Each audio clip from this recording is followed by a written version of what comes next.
if you stop growing, you start dying. And there's Mm-hmm. actually research that shows that people that uh, retire, quote unquote, they actually have a bigger possibility of dying in the next 5 to 10 years after they retire, because they kind of just give up their thinking, their goals, and motivation. So it's actually that serious. So those of you who are listening, get out of the comfort zone, and the thing is, enjoy the ride. That's one big thing is just because you know whatever your level you're at and you want to get to the next one, it doesn't mean that you can't enjoy what you have. Gratitude is probably one of the biggest things that will get you there. So be thankful for wherever it is that you're at right now, but also always knowing at the end of the day, you're never gonna get to that destination, because it is a marathon, right? It's a journey. So enjoy the journey, and I promise you that life is beautiful that way.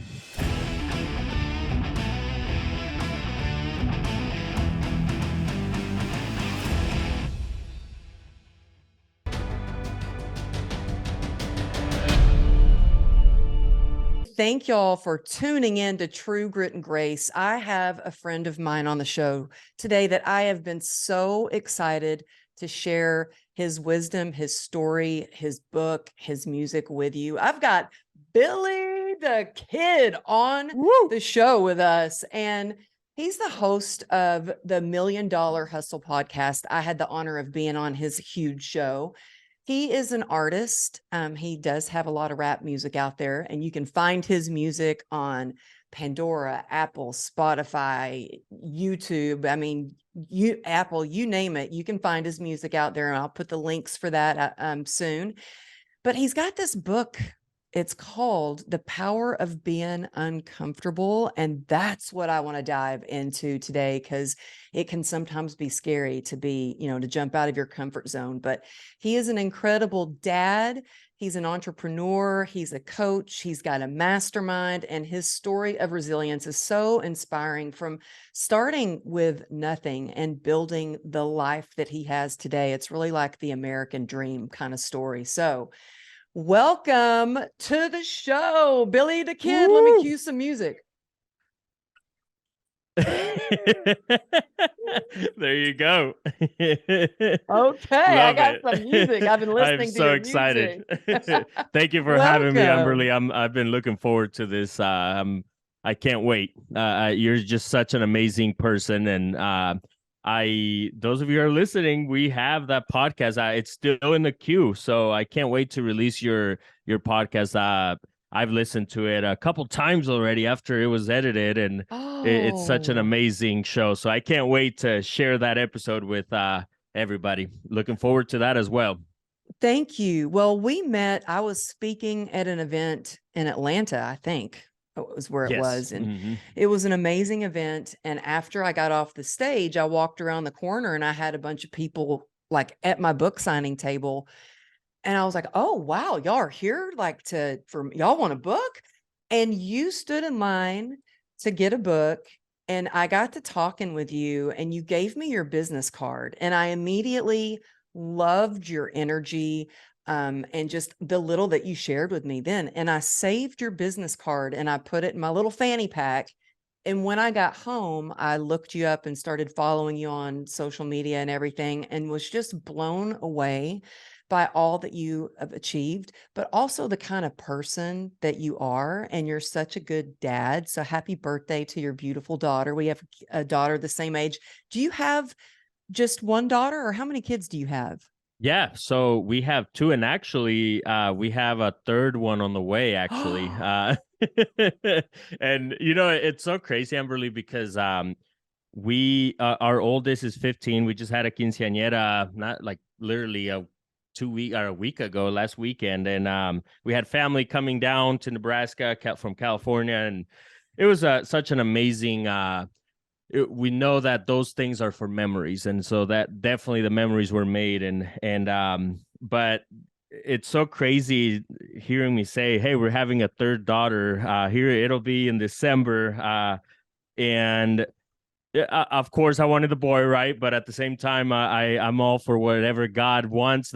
I'm just riding the wave. Whatever He wants, I'm here, and I'm taking that dad role serious. I think or the Grow, I should say, the Grow Dad series. And I'm excited. But it's a different feeling on my early 20s when I had my two girls as to now.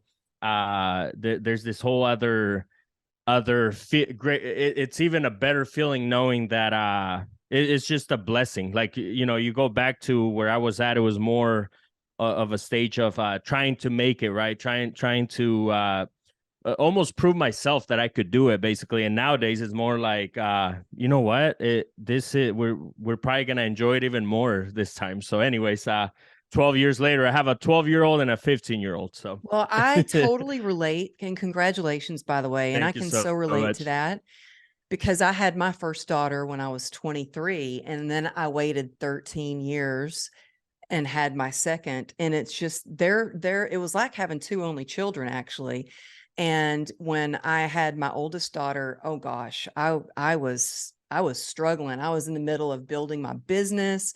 I was a single mom by the time she was 1 year old. Her dad and I got a divorce. And so it was just a whole different way that she was raised. And I'm blessed for both of my daughters, but I totally understand where you're coming from. It is like just a different experience. Um, Hmm. and we were talking before we started recording. I was like, oh man, I so wish my husband, who's Cuban, would speak to Ruby in Spanish because she wasn't doing so well in school. And that was like her lowest grade was Spanish. And I told my husband, I was like, see, honey, you got to speak Spanish. And you're like, well, we haven't been doing that as much either. Yeah. Yeah, we're very Americanized for sure. My wife's family is Mexican and mine's Salvadorian, but we we hear that a lot now. They do understand it. They do have certain words. I think they know more than what I think, but I definitely know that we could do better at teaching them. So we get this third opportunity now. Yeah, that's awesome. And And you know what's crazy, Amberly? I want to share this story. It's so funny because it's a little deeper than that. I always like to. There's always a reason, right? And when I came to the U.S. 9, 10 years old, I used to get bullied for not knowing Spanish or English, and I was going to so ask you if you spoke English when you moved here. no, not at all. It was all Wow. Spanish, and I feel so. I know for a fact. I remember telling myself, as soon as my firstborn, when I had my firstborn, I remember telling myself, I'm like, they're not gonna go through that. They're not gonna get bullied for not Mhm. knowing English. And anyways, now I regret it because I'm like, well, we should have spoke Spanish at home, and then they would have learned English anyways. And it just goes to show, guys, don't ever let anybody stop you from being yourself and doing what you have to do. And I think that's the lesson behind it is I was obviously as a father, I wanted to protect them, right? But now looking back, I'm like, no, you know what? I should have just let them, and who cares if people would have laughed at them or whatever, right? So, Well, let's talk about your very first chapter of your books. That's a great segue into. I had to like read that again because it says if they shit they will if they shit they will laugh at you. And I yes. was like, oh my gosh, did I hear that right? And it's so true because, there's always going to be naysayers. There's always going to be people who want to criticize. And I mean, it's scary taking risk, but I remember when I did my first big event, I had somebody that was criticizing me the day after the event. I was like, I hadn't even processed, debriefed anything. Mm. And there's that saying about like, if you're in the arena and you're doing it and you're doing your own events or you're writing the book or you're creating music or doing a podcast, then I'll take some criticism from you because you've been there, done that, and you've succeeded. But if you're not in the arena fighting along with me, I don't want to hear it. But there's always going to be naysayers. How did you You get? know, and I would like to, on top of what you just said, Amberly, that is so true because I have yet to get criticism from somebody who has accolades already, somebody that has done it right. Like instead, they actually push you to level up, to go to the next level. So most people that are not doing anything with their life is sadly the people that will have the most opinions, and I call those people comfortable, right? Like Uh-huh. they're just in their box, and the most visual way of seeing the comfort zone is it's just picture a square and you're in it, because we've all been there. Even look around, even as of right now, even all the great stuff you've done, Emberly, the great stuff I've done, we know that we're in this box now on another level, but we're still in a box that we need to get out of to go to the next one and the next one. It's a never ending story, we'll call it, because I truly believe that if you stop growing, because that's what growth is just getting out of that box and going to the next level. If you stop growing, you start dying. And there's actually research that shows that people that retire, quote unquote, they actually have a bigger possibility of dying in the next 5 to 10 years after they retire, because they kind of just give up their thinking, their goals and motivation. So it's actually that serious. So those of you who are listening, get out of the comfort zone. And the thing is, enjoy the ride. That's one big thing is just because you know, whatever your level you're at and you want to get to the next one, it doesn't mean that you can't enjoy what you have. Gratitude is probably one of the biggest things that will get you there. So be thankful for wherever it is that you're at right now, but also always knowing at the end of the day, you're never going to get to that destination because it is a marathon, right? It's a journey. So enjoy the journey. And I promise you that life is beautiful that way. Oh, there have been so many signs. Like I hear your message loud and clear. I mean, I have a sticky note on my computer, and my next book that I have the title for, called Joy for the Journey, is inspired a lot by, well, Wow. actually, do you know who John Gordon is? Yes. He's a friend of mine, and he was telling me, he goes, you know, Amberly, I'm really good with book titles, and I think your next book title should be Joy for the Journey. And I was like, well, it's Wow. interesting that you say that. I said, because I've actually thought of something along that lines. And my dad, the whole time, my dad always tells me, he sees me jumping out of my comfort zone, and he's like, just don't forget to enjoy the journey. He always says that to me. So it's such a good reminder. And I was just messaging a friend of mine. She's a coach. She's amazing. And I was messaging her. She sent me a message about somebody that was recently on Ed Milet's podcast. And she goes, oh, you know, she talks a lot about the same topics as you. And I was like, oh yeah, I've kind of coached her, like, with her messaging and all that. And I was like, and now she's on the podcast that I want to be a guest on. And so I said, and the last time I saw Ed, he was like, we should do something together. And I was like, I wanted to shout out, yeah, have me on your show, you know? And so my girlfriend said, then jump out of your comfort zone. It's going to be uncomfortable, but ask. And I was like, you won't believe this. I'm reading this book right now, and it's by Billy the Kid. You've got to get this book. And it's about being in, you know, claiming your power by being uncomfortable. And I said, she goes, this is a sign. I said, it is. And it's a sign that I'm having him on the show, and I'm so excited. But like, for people who are, it's scary sometimes. People are scared of change. And also, like, I remember when I was moving to California, people were like, oh, you're making a big mistake. Like, you shouldn't do that. So a lot of times I won't announce that I'm about to do something, because I don't want to hear the naysayers or the criticism, or have people kind of dump their kind of perspective on it. What would you suggest for someone to do who's like, yeah, I want more fulfillment, I want to find power in being uncomfortable? How do I start? Yeah, you know, and that's the beauty of this book. There's so many amazing books out there that have changed my life. And one of the things that I kept seeing over and over was a lot of information, but I wanted more of an action, if that makes sense, related book. And so I was like, what's the quickest way that I could put a message together? And, you know, one of my coaches always says, like, we're not reinventing the wheel, right? Like, and I tell that to my mastermind all the time too. Like, all this stuff is just reminders that we need. We're human beings. We're literally, we like to be in the comfort. So we have to get out of it. But here's a quick analogy that with fear. And as a matter of fact, one of my chapters on there is fear is the sign of what you need to do next, right? Like, and it's actually psychology suggesting. So those of you who are listening, whatever it is that you're scared of doing next, that's the sign. That's what you need to do. That's the jump that you need to make. I was scared. I was really scared when I left my job, when I left El Salvador as a kid. Like all those I can literally tell I'm scared right now. There's the thing is, it's never gonna get easier. And again, that's why it's so important about the journey, right? Like the decisions I'm making now, they're in a bigger scale, right? Like, but it's still scary. But I know the fact that I'm like, you know what? That's why I need to do it. So therefore, I'm gonna go and do it. But one analogy that I want to share with you guys, the buffalo, right? Like the buffaloes. If there's a storm coming, and if you're watching, I'm kind of doing something with my hands right now. But if there's a storm coming, cows will actually look at the storm and run away from it. And so guess what? They run away for a while.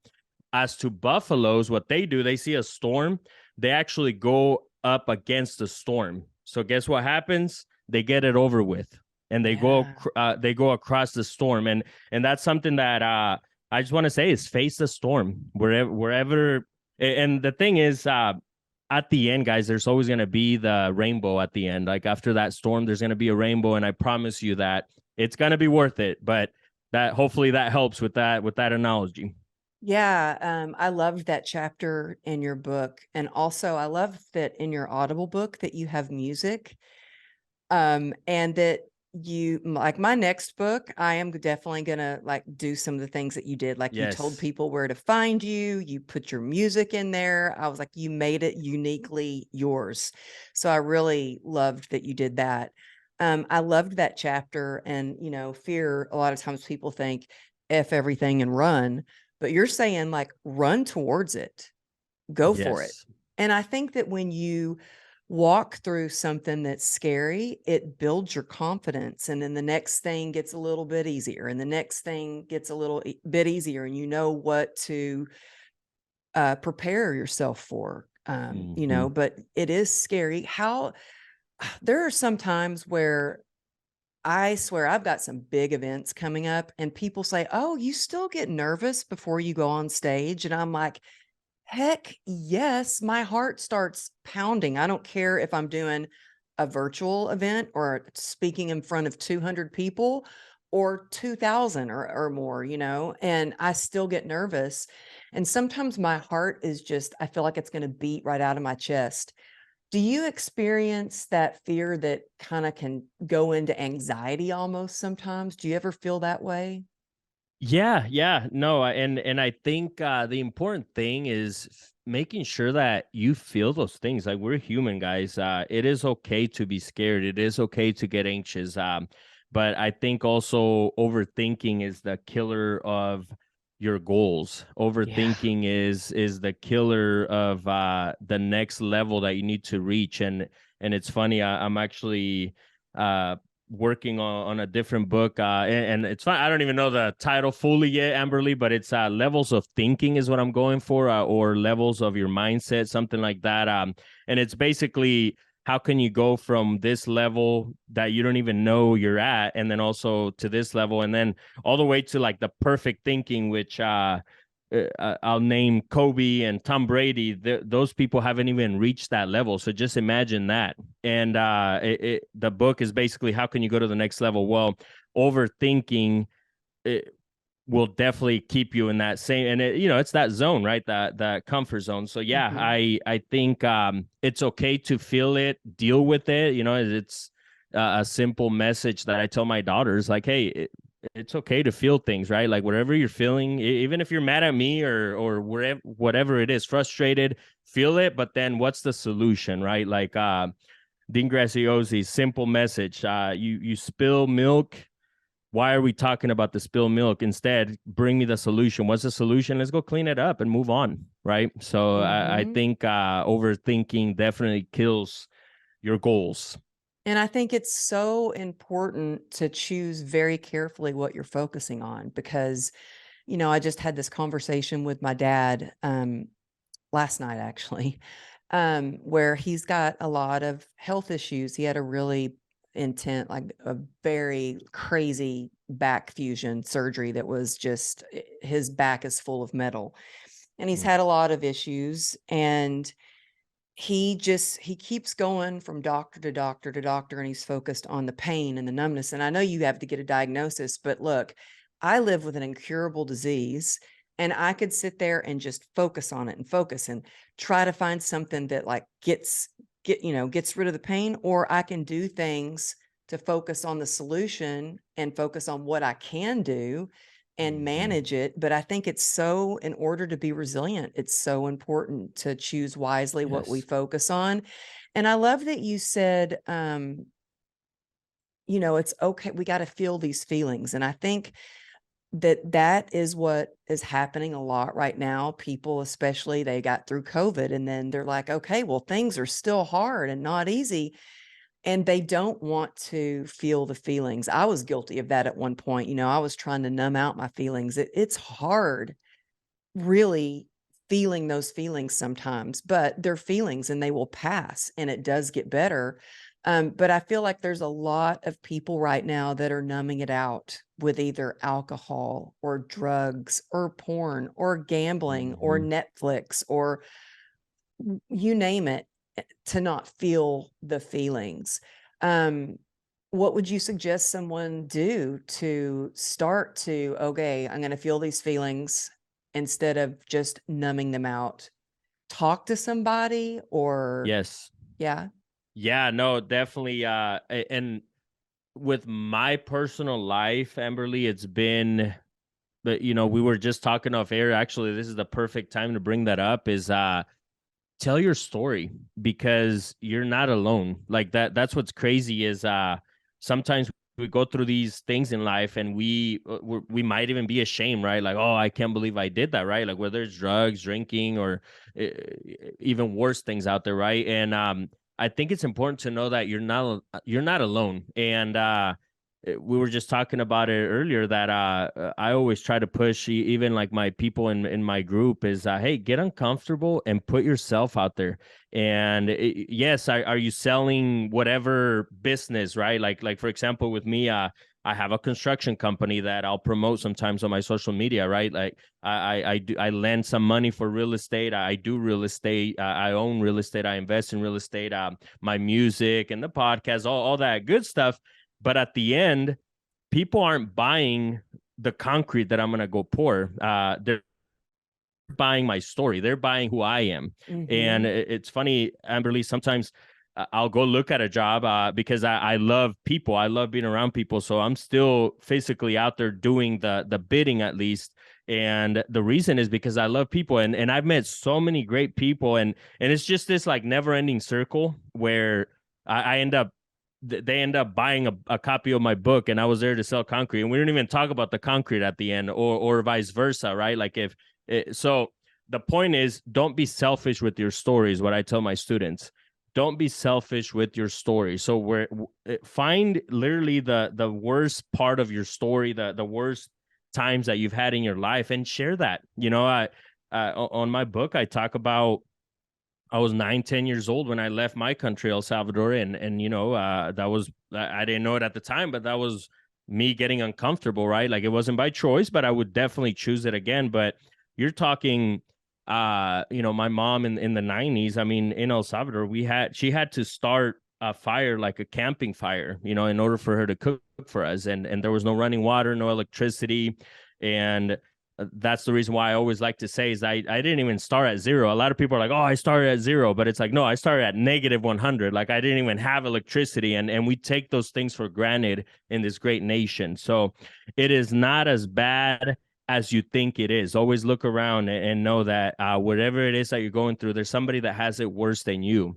And I think that uh, find something that you like. So, for example, what I was saying at the beginning was I do music, so I put my pain on the beat. Right, I writing a book, like that was one way that I let it out. So don't be selfish with your story, and that's gonna help you with all those the anxiety and all that, because you're putting yourself out there. And matter of fact, I truly believe that, and I read this once, that if you're experiencing anxiety is because you actually need to have bigger goals. You need to have bigger goals in order for you to get motivated, because once you get focused on your goals, you really don't even have time to almost think about the anxiety, and because you're enjoying a ride that you're passionate about. So whatever it is, find that thing, and it doesn't have to be recording music and getting on Spotify like I am, right? Like it could be just journaling. It could be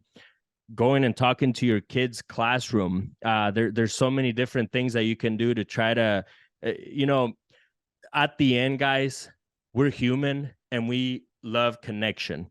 So share your stories, because the person that might listen to it is the person you're going to connect with. Just like when I heard your story, Amberly, it literally that is true, guys. I stood in the line waiting because I heard you speak, and I believe in energies for sure. And there was these vibes, these energies that I felt, and your story was just inspiring. So share, don't be selfish, guys. Share your story, please. Thank you. Thank you for your kind words too. And yeah, before we started recording, you were like, I'm an open book, and sharing your story. And I think a lot of times when I have been nervous about something, it's because I'm in my ego and I'm only thinking about me. I'm thinking, oh, what are people going to think? Is my outfit okay? Do I sound stupid? Like all the things. And I'm like, wait, this isn't about me. This is about the people that I serve. And I need to get out of my ego and, stay in my heart and share from a place of this could really help someone. And so, yeah, I love how you share on social media, on your podcast, in your book. You're such a great storyteller. And it's so inspiring Thank to you. see that you started, with having to light a fire just to cook food, and then moving to California, and y'all didn't even have a car. Like your mom would have $5 and go, okay, how is this going to buy milk for the family or tickets to go on the bus to get around in transportation? And so to go from that to build the life that you have now and inspire so many other people it's unbelievable. Um, Thank I you was going so to ask you much. And what part of California? so it was actually Santa Ana, and Okay. all my family now has moved on from Santa Ana, and they spread it to Moreno Valley and Riverside. So when I go back and visit, that's so just LA area. And I love California, but I'm in love with Nebraska nowadays. The first year though that I was here, I remember, middle school kid, and I used to wear shorts, and I would have to ride the bike sometimes, right? Like to get to school, and I was still wearing shorts just because I didn't own any pants in California, and whatever I had, they were just shorts. So I used to wear shorts, and now, thank God, I'm able to throw some pants on, so I'm able to enjoy the winters a little better. But Amberly, you mentioned ego, and it's so crazy because on that book that I was just telling you, the levels of thinking, there's actually, and so right now it's just a draft, and one of the chapters that I'm thinking that I'm gonna write is gonna be called ego versus experience. And I think I love that you brought that up, because I have always asked myself too, right? Like, we don't want our ego talking, right? But at the end of the day, it's literally ego versus experience. If you're telling your story, Amberly, that's an experience. So it doesn't matter what anybody said. It was already written. That's an experience. And again, it just goes back. No matter what, people are, if they're taking a shit, they're gonna have opinions anyways. But I think it's important to know that there's a difference between ego and experience.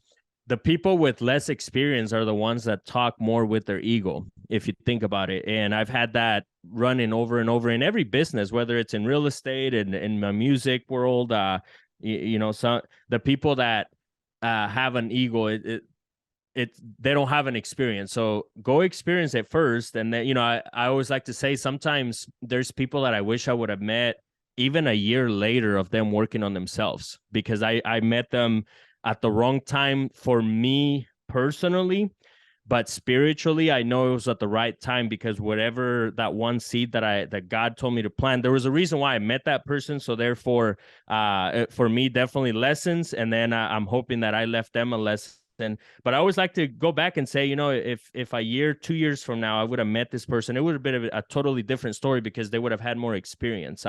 Right now it's just their ego talking. And so I think it's important that always be authentic, be yourself. If you're being yourself, then you have nothing to hide. Therefore, you're going to be talking from your experiences.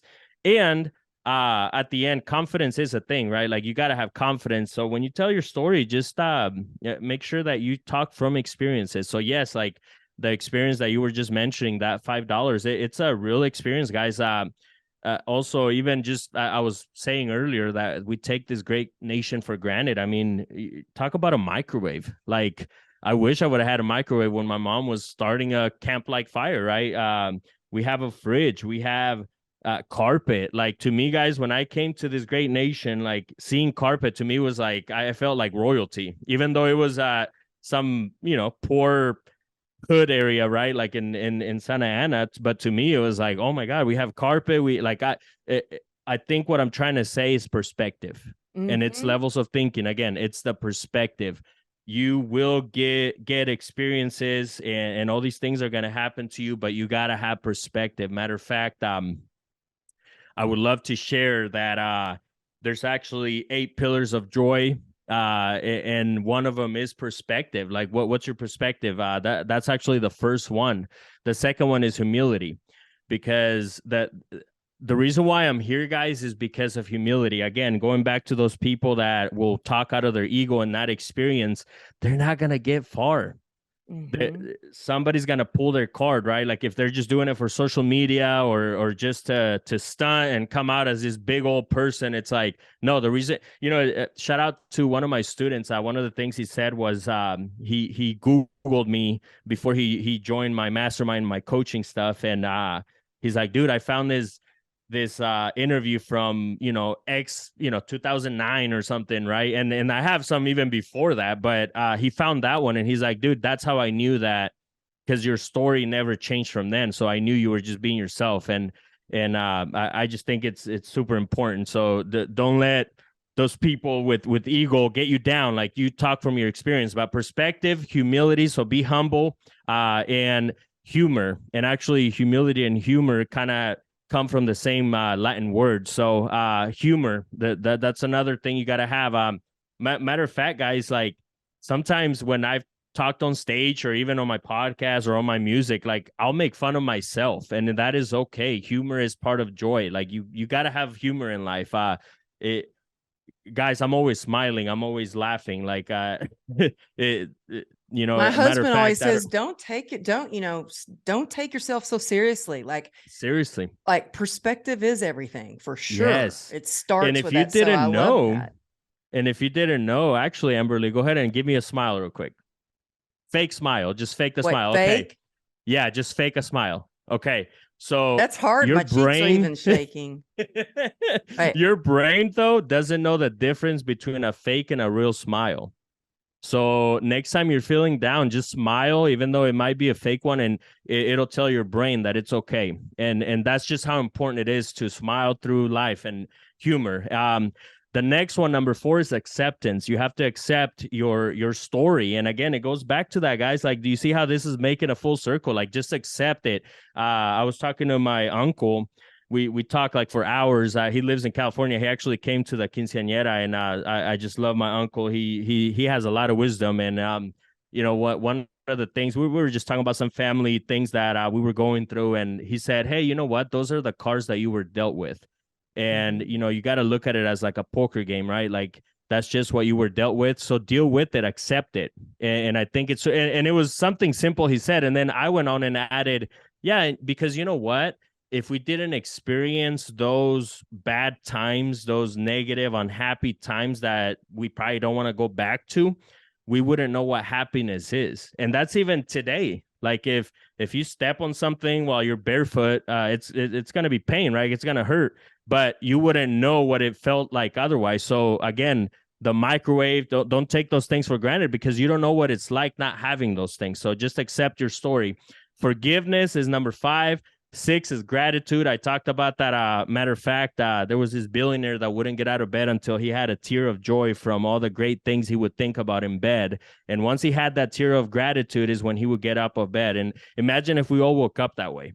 So every morning, as soon as my eyes open, guys, I'm always like, oh my God, thank you for another day. Like we take those things for granted, like the little things that, matter of fact, guys, you waking up should be the biggest win that you should have, like, period. So always be grateful. I don't want to hear that you don't have anything to be grateful for. There's a lot. I mean, you have hands, like you have feet, like those are the little things. And then number 7 is compassion. We were just talking about we're human, so we love to interact, right? Like, so always have compassion to the next person. Matter of fact, if you're ever feeling that bad, go do something for somebody. Go out there and do something. It could be as simple like go give out $5, go buy a meal and give it to somebody, or a drink, or like literally, guys, it doesn't have to be any. You see that all the time with Starbucks, right? Like people pay for the person before you. I guarantee you, the I person love that doing did that that is like such a makes you gift. feel good. Yes, I the last time I did that, my daughter and I had pulled over. We weren't expecting the person behind us to like thank us or anything, and we had pulled over, and they pulled up next to me and they knocked on the window, and I rolled the window. They, thank you so much for buying my drinks. And it just makes you feel so good when you can Yeah. do something like that. Yes, seriously. And literally, guys, if you're feeling low, go do something for somebody, and that's gonna literally right away just wake you up and make you happy. Like literally. And the last one is generosity. It's funny, like it it's all full circle. Like again, at the end of the day, why is it that we're doing the stuff that we're doing? To me, I truly believe like what I want to do and what I'm gonna do in the future is I want to go back to El Salvador and help. I'm doing stuff here locally, and this is just the beginning. But I know that that's why God has put me in this position. Even the mastermind, just hearing their stories and how one conversation that we might have in that group, I just feel like that's what I'm doing to help others, right? And guys, when I see these people succeed in the group, it's just this happiness, right? Like I'm like, oh my God, like, It's and it's fulfilling, also a isn't it? reminder. Yes, for sure. So there you have it. Those are the 8 pillars of happiness. I hope it helps somebody out there. Yeah, and I love in your book that you say that happiness is a mental choice. Like we get to choose to be happy, and there is always something to be grateful for. And look, there are mornings I wake up and I'm like, oh, I do not feel like getting out of bed. I've got a busy day. And then I'm like, you know what? I am not in a hospital bed anymore. I get to Mm, get out of bed. And mm, then even when I'm mhm. walking with a limp, I'm like, but I'm still walking. I can walk. Yeah, I've got both my legs. And last love it. night we were sitting outside, and we have a really, we just moved to the Dallas area, and there was like this big thunderstorm. I mean, it was beautiful. It was almost like fireworks in the sky. So we were sitting outside, and we have a TV out there and like this beautiful deck and area and barbecue. And I got emotional and got a little misty eyed because I was like, and I told my husband, I was like, we are so blessed. Like, look at where we get to live. I mean, I have Mm, worked my butt off for mhm, it, and I've taken a lot of calculated risks, which is one of the things you talk about in your book. mhm. And I do want to talk about that because, and you also talk about like how sometimes it looks like, oh, well, you're just an overnight success because people with your music and you collecting royalties on your music and your construction company and all the things that you do, your investments are like, oh, well, lucky you, you're just an overnight Right. success. And they don't see the behind the scenes blood, sweat, tears of years of pulling up all-nighters, taking a 2-hour nap, and then getting to work again, and it Mhm, does take a lot of grit. And by the grace of mhm, God, you have, managed to like claim so much luminous, success and accolades. And you're so giving about what you share with people and how much you have helped other people, either with their music or their videos or the photography, or their companies. Now in the mastermind, And you've taken a lot of calculated risk, and that can be scary. And I know for me, like writing a book, I didn't get paid to write my book. It was like I had to invest in an editor, invest in, Mhm. somebody to help me with the design for the cover. And I think that's what a lot of Mhm. people don't understand is you have to take risk in Mhm. order to grow and to reach higher levels. And there was something you were sharing about your wife had just retired. At the same time, you brought somebody on and you had somebody that you were going to pay weekly to work for you. And it's scary. Mhm. And, after I just did my last big event, um, I hired a team, an assistant that took my money and ran. Mm. So I was like, okay, what lesson did I learn from that? Yeah. So I'd already paid them and I hired on a new assistant. So I was paying four different people to help me with stuff after I'd already taken a loss to run this event, which was very Mm. expensive. And it's scary, but I had this dream and this trust that, okay, it's all going to work out. How did Yeah. you get through those moments of you're like, okay, I'm going to take a calculated risk? How do you get through those moments? And actually, maybe how do you get through? Like I know my husband a lot of times is like, when are you going to start making money at this? And I would just be like, trust me, honey, it's going to pay off. I have a Mhm. plan. All this hard work is going to pay off. Have you had your family members or even your wife like you've lost your mind to take that risk? Or have they backed you the whole way? Yeah, that's it's a very deep question, Amberly. And everything that you're asking is very deep because for one, yes, my wife has always backed me up, and it's gotten to a point where I'll get home like, yep, I bought another house, and she's like, all right, hey, what's for dinner? Like, just another day, just another. But one That's thing, kind of how my husband is now too. He's like, "Okay, you say you're going to do this, and I know you yeah, do it every time you say you're going to do something." yeah, So he's and not really surprised anymore by the things that I yeah, tell him. and I think it's okay because I guarantee you that you wouldn't be where you're at if it wasn't for your husband. And it's the Oh, same for with me. sure. I wouldn't be where I'm at if it wasn't for my wife. And it's so funny because my wife is very on the background. She doesn't like to record anything or none of that. But she is literally like she's holding me, right? Like she's literally the one that's holding me up. And I think there's a couple things in there. It's important to know your positions. So just because if you see somebody doing these massive things, just know that it didn't happen overnight. Like they have people like that, right? Like your husband, your wife. And you asked me about the calculated risk, and excuse me. I It's very much more deeper than that. We all have a calling, and I will say this, that when I doing music, I've inspired people to say, "Oh," and there's a difference between inspiring somebody and then somebody seeing it and like, "Well, if he could do it, I'm going to do it too," and take this whole other negative way, right?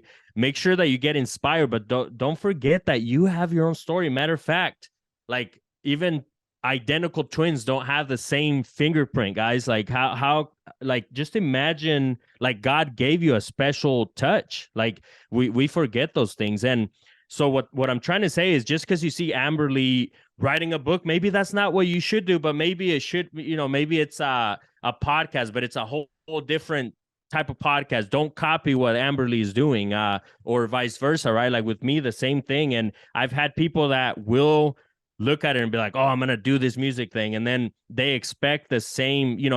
I can't, honestly, it's so funny. I can't even remember how many albums I have out now, but at one point I had like 11, and they wanted the same. And I wrote about it in the book, and because that's when I counted. I'm like, how many albums do I have?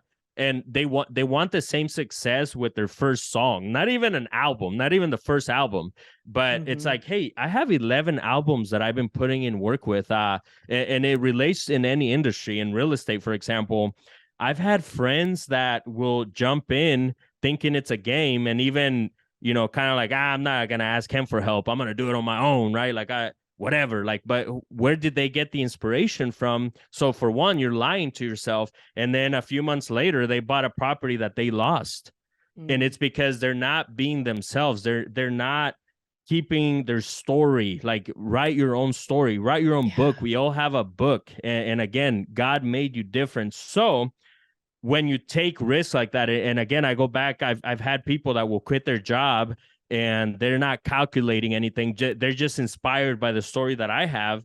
And it's like, do you realize that I was at the corporate job for 14 years before I quit? And I mentioned in the book, I could have quit 7 years prior to the, halfway through that, I could have probably quit. I already had a calculated with my music, and then I could have quit 3 years before the time that I did. Now, don't get me wrong. I also know a lot of people that took that jump, right? And they're very successful as well. But the nice thing, guys, is those of you who are listening, you could actually calculate these things. It doesn't have to be this risk. And matter of fact, if you just jump off your job to pursue this dream, you're buying yourself a lot of stress. Let me tell you that. And I've had people that have done that, where they see my story and they're like, oh my God, I'm just going to quit my job. And I have to tell them, like, hey, I probably would quit. I would quit, put in the work. Like there's no, I'm telling you, that is exactly what I did. Like years ago when I decided I wanted to, so I was a professional dancer and I always had a side hustle. I would wait tables. So I would have something that steady income coming in. I always knew I could count on that if I didn't get a dance gig. Well, when I got into personal training, before I quit my waitressing job, I made sure I had not just enough clients that were steady, that I knew I could pay my rent. But then I quit my waitressing job. I didn't like at all. And it gave me that little pain, that little uncomfortableness that I needed to push me harder to get more clients as a trainer. But I never just like quit to go. I always had like some, and so many people have said to me too, like, well, what do you mean when you first became a speaker, you did talks for free and didn't get paid? And I was like, well, how did you make money? I said, I've had a coaching business for 26 years. I said, I never stopped coaching to become, full-time speaker. And that's one thing that you have, like, you've got so many different streams of income between your properties, your royalties, your construction business, your mastermind, all these things. And I think that's really important to have several different streams of revenue coming in. So you can take some risk, that you can invest in doing a book, or you can invest in doing a podcast. And one thing I love that you shared is you were like, you weren't making money to do a podcast when you started your podcast. And I was like, I don't think people realize it actually costs money to do a podcast, but the risk, that what it brings in return is like, we've become good friends now just because I got to be on your show, you're on mine. And I mean, I'm like, we're going to be friends for life. You're stuck with me, by the way. Yes. Same. Love it. But it's so rewarding what you get in return. It's so much. And you even talk about that in the book, how it's not always about the money. It's like connections mean so much to me. And I like that you value connections so much too. But I want to go back to something you said, because you do talk about it in the book too, about, a lot of times people have tried to copy you, and I actually had my assistant say, hey, do you know who this is on social media? Because they're actually copying everything that you write about almost word for word, and they're doing a post about it. Let me tell you, I've had some accounts on social media say they're me, and their graphics actually look better than mine. I was like, wow, your social media looks better than mine. And it was, fake account. But I always tell my daughter this, because she's had so many people that copy what she does on TikTok, or they copy what she does with her horse or whatever, and I'm like, the original, the copy is never the same as the original. The original is special, unique, authentic, and it I always feel like comes out. And I feel like people can sense that. Yes. There's something Yes. about it. And I recently had to remind myself something. I had somebody that I really was helping. Man, I like shared my graphics team with her, my podcast team with her. I was connecting her with people. I was even coaching her on how to share her story. And then all of a sudden I'm like, "Oh my gosh, she is starting to say that she does exactly what I do." Like almost exact. And I was like, "What is going on here?" Like, and Mm. Johnny was like, "Well, Amberly, you're just doing too much." That's my husband. "You're doing too much. You should, you know." But I love to help people. Yeah. But you've definitely had some experiences where you've tried to help somebody and they went from you helping them to becoming your competition. Exactly. And it never works.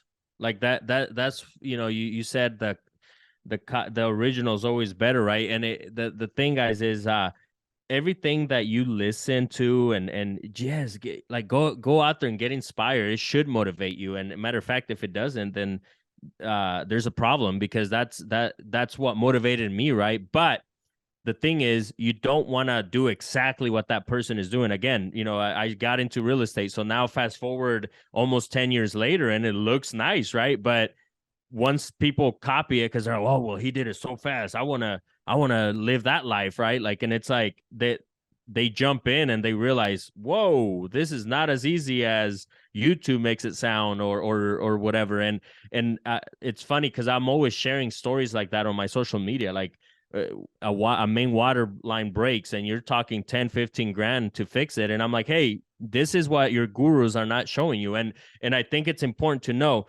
if I inspire you with real estate, like, it's like, find your lane. Like, maybe it's stocks that you were meant to be, right? And it's okay. And also real estate is okay too, but don't do it out of that don't do it out of anger and Yeah. negative feelings, right? Like, do it because you truly want to help people. The real estate with me, it's like I try to be the best landlord that I didn't have growing up with my mom, right? Like, when we would call and they wouldn't show up, like, I try my best to do that. And I think it has to be bigger than that. And people forget that they see Amberly and they're like, oh, I want what she has. But little do they know, it's been 20 plus years in the making. And also taking those risks. Like, I love that you said, like, people don't know, like, you had to pay for your cover. You had to, like, people think it's so easy. And also people want it, like, they're so used to the 9 to 5, and if I put in 8 hours, I'm gonna get paid those 8 hours at the end of the week. And people are so caught up on that.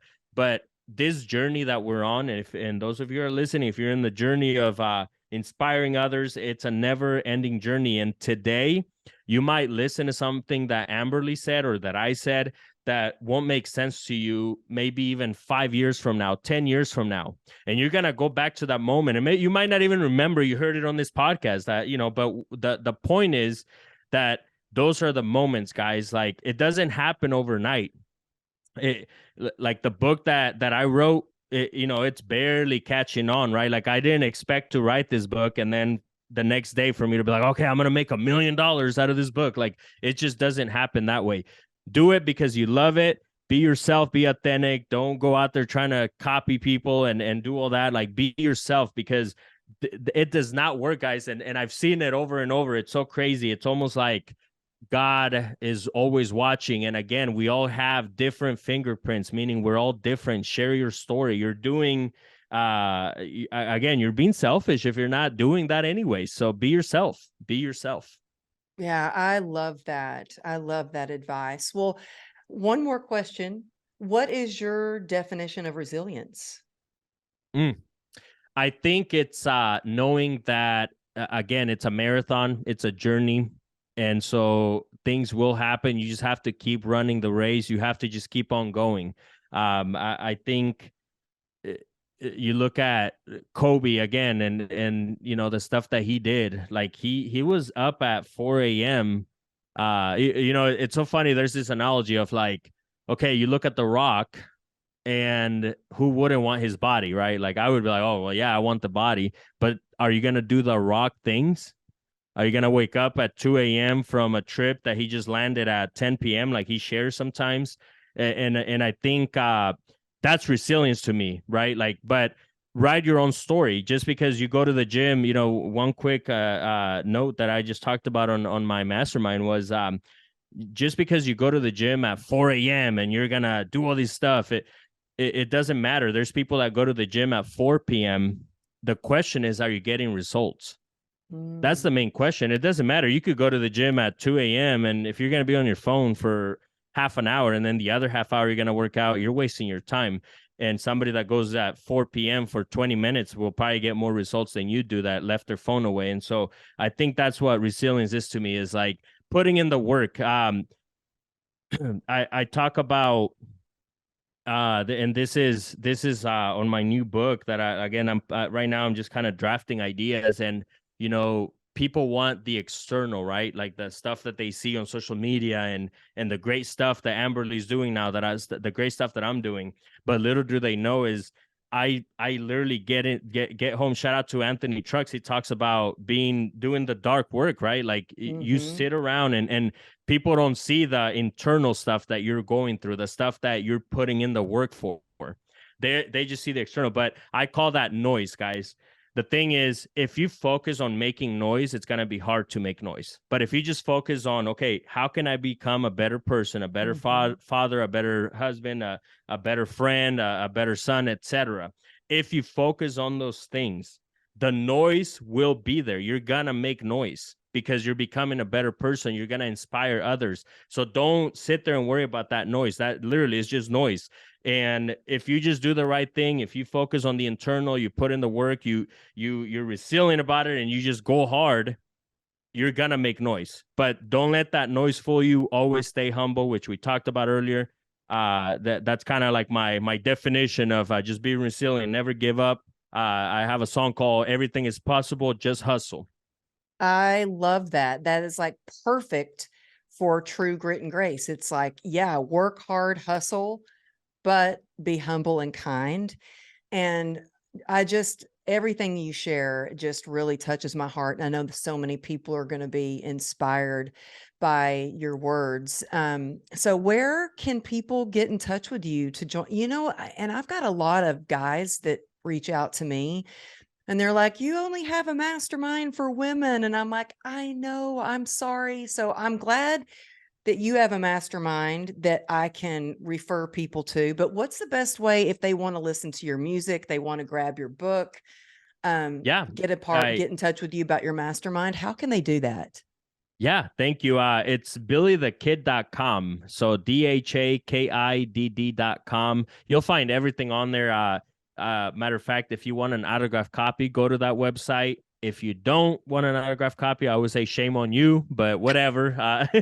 You can find it on Amazon and it's on Barnes and Noble, everywhere else. But Instagram has been pretty good to me. That I feel like I've focused a lot on Instagram, so I'm usually on Instagram a lot. But really, any social media, somehow, Are some you way, on I always try Facebook to get back to people. Yeah, and I you're on am. TikTok too? You had a lot of I videos that just went started viral. that. Yeah. Yep. I just started it probably a good year ago. So yeah, I'm on TikTok too, YouTube.